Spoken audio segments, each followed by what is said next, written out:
Hey everyone, so today we're just going to be talking a quick talk about foundation and cakiness and how to avoid it.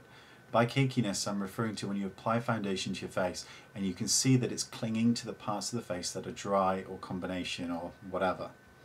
Now in all my tutorials you've seen a whole host of different ways to apply foundation using things from powder brush to stippling brushes to actual foundation brushes, wet sponge, you've seen the whole lot.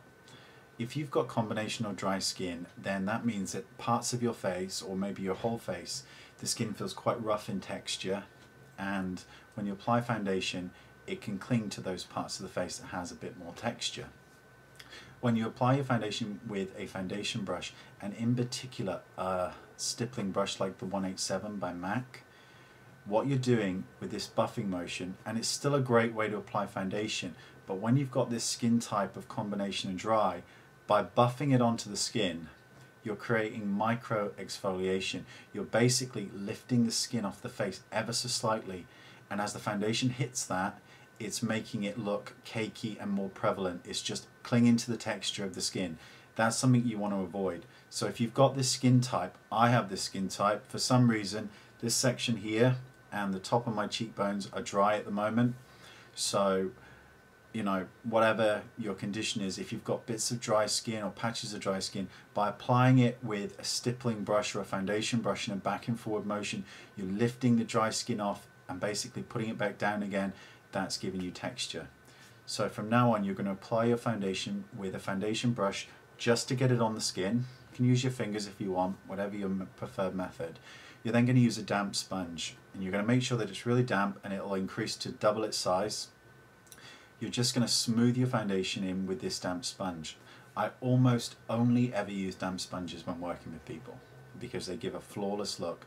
You can apply a full coverage foundation like MAC full coverage or Graftobian or Graftobian cream foundations, which are full coverage, and you can make them look like your own skin. That's why I use cream foundations. So you apply it with a foundation brush to get it on your face. With a damp sponge you very gently smooth it out. You're not going to be causing any of this micro exfoliation going on then. Now when your foundation's on, most people then pick up a powder brush and dust it all over their face.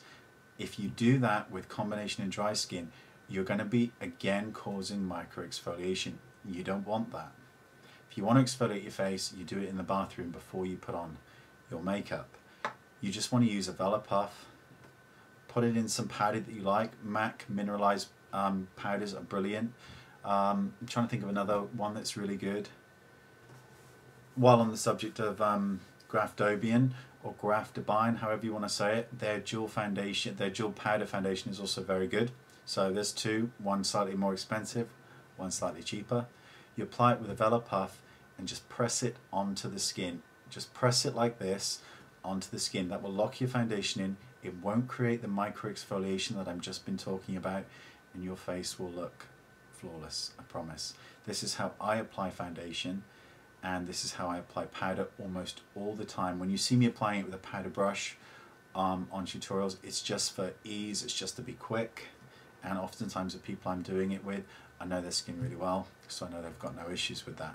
But if you have issues with it, forget the powder brush, forget the stippling brushes, use a wet sponge, cream foundation, and lock it with powder with a Vela puff, and you can guarantee that you're going to have a flawless looking face with none of this texture and cakiness that I just mentioned.